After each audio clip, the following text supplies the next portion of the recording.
नमस्कार दोस्तों, मेरी शिक्षा चैनल में आप सबका फिर एक बार स्वागत है।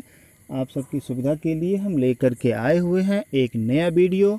और जिस वीडियो में आपको हम बताएंगे कि दो देशों के बीच की सीमा रेखा क्या है, किन किन देशों के बीच की कौन कौन सी सीमा रेखाएं हैं।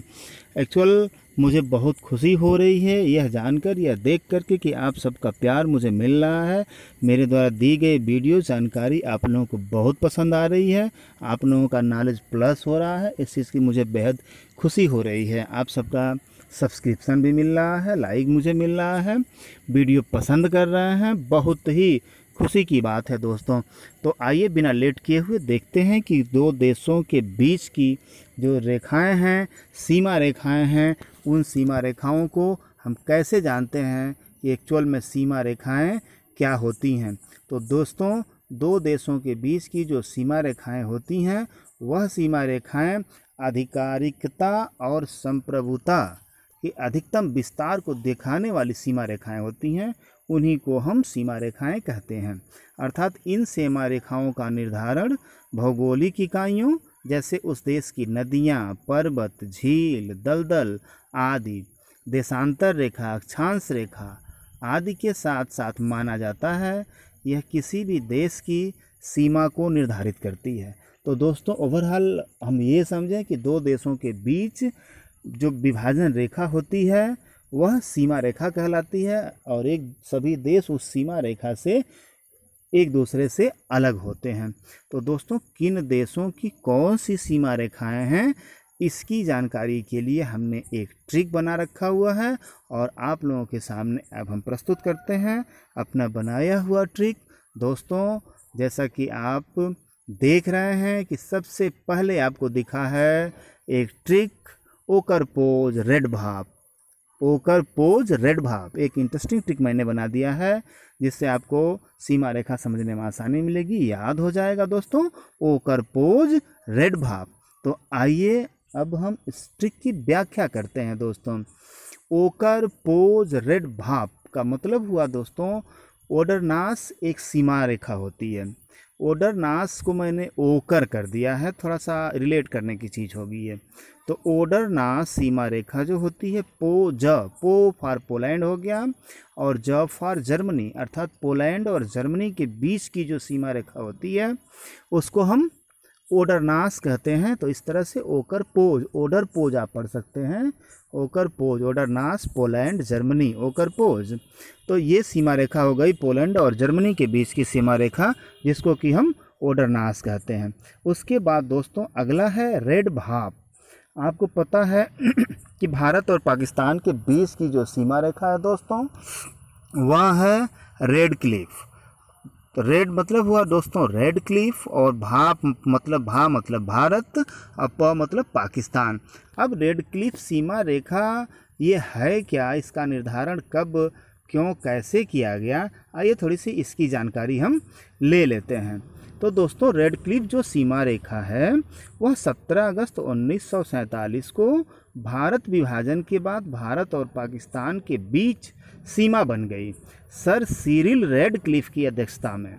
याद रखने की ज़रूरत है कि रेड क्लिफ किसकी अध्यक्षता में हुई, तो सर सिरिल रेड क्लिफ की अध्यक्षता में सीमा आयोग द्वारा रेखा का निर्धारण किया गया, जो 48 करोड़ लोगों के बीच 1,75,000 वर्ग मील क्षेत्र को न्यायोचित रूप से विभाजित करने के लिए अधिकृत थे। अब इसमें जो टिपिकल क्वेश्चन बनता है कि जो रेड क्लिफ रेखा किनकी अध्यक्षता में बनाई गई, तो याद रखेंगे आप, सर सिरिल रेड क्लिफ की अध्यक्षता में रेड क्लिफ रेखा का निर्माण किया गया है ना दोस्तों। अब उसके बाद से जो मैंने इसके अंदर एक ट्रिक छुपा रखी हुई है आप लोगों के लिए, तो उस ट्रिक पे चर्चा करते हैं। अभी आपने देखा कि ओकर पोज रेड भाप, अर्थात ओडरनास रेखा जो है वह पोलैंड जर्मनी के बीच, रेड क्लिफ रेखा भारत पाकिस्तान के बीच।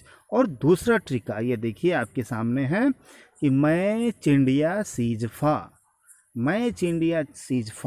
दोस्तों, मैं मतलब हो गया मैक मोहन रेखा, मैक मोहन रेखा, चिंडिया में दो शब्दों को मैंने मिलाया, चीन और इंडिया। तो मैक मोहन रेखा जो है चिंडिया, चीन इंडिया, चिंडिया मैंने बनाया। तो मैकमोहन रेखा चीन और इंडिया के बीच की सीमा रेखा है। अब ये जो मैकमोहन रेखा है चीन इंडिया के बीच की सीमा, तो यह निर्धारण किसका करती है? आंशिक रूप से यह रेखा कहीं कहीं तिब्बत के बीच भी मिल जाती है। मैकमोहन रेखा जो है वो भारत और तिब्बत के बीच सीमा रेखा है। यह अस्तित्व में 1914 में भारत के तत्कालीन ब्रिटिश सरकार और तिब्बत के बीच शिमला समझौते के तहत आई थी मैकमोहन रेखा। तो भारत तिब्बत के बीच में भी यह रेखा पड़ती है। और यह रेखा जो है मैकमोहन रेखा, यह पूर्वी हिमालय क्षेत्र और हिमालय क्षेत्र के चीन अधिकृत और भारत अधिकृत क्षेत्रों के बीच की सीमा चिन्हित करती है। चीन भारत के बीच में भी यह पड़ती है और भारत तिब्बत के बीच में भी मैकमोहन रेखा पड़ती है। तो यह हो गया दोस्तों मैच इंडिया, मैकमोहन चीन इंडिया। उसके बाद आप देखें सीजफा मैंने लिखा है। सीजफा का मतलब हुआ दोस्तों, सी मतलब सीज फायर, ज मतलब जर्मनी, फा मतलब फ्रांस। अर्थात दोस्तों जर्मनी और फ्रांस के बीच की जो सीमा रेखा है वो है सीजफा, सीज फायर के नाम से यह सीमा रेखा है जो जर्मनी और फ्रांस को यह अलग अलग कर देती है। तो दोस्तों इस तरह से मैंने आपको एक आसान से ट्रिक से दो देशों के बीच की अंतर्राष्ट्रीय सीमा रेखाओं को अध्ययन करवाया। यह प्रतियोगी परीक्षाओं के लिए बहुत इम्पॉर्टेंट होते हैं, मिलान भी दे देते हैं और ऑप्शनल क्वेश्चन में भी 1 नंबर के मिल जाते हैं। मोस्टली इस तरह के क्वेश्चन हमारे TET, PET, SET, CTET, UP triple SC, SSC, PCS में इस तरह के क्वेश्चन दिए जाते हैं दोस्तों। तो उम्मीद है कि इस अध्ययन के बाद से आपके 1 से 2 नंबर के प्रतियोगी परीक्षाओं के नंबर जरूर तैयार हो जाएंगे। दोस्तों यह वीडियो मुझे उम्मीद है कि आपको अच्छा लगेगा और आप लाइक सब्सक्राइब जरूर करेंगे। जैसा आपका प्यार मिला है वैसा मिलता रहेगा दोस्तों। वीडियो देखने के लिए, नॉलेज बढ़ाने के लिए आप सबका बहुत बहुत धन्यवाद। बहुत बहुत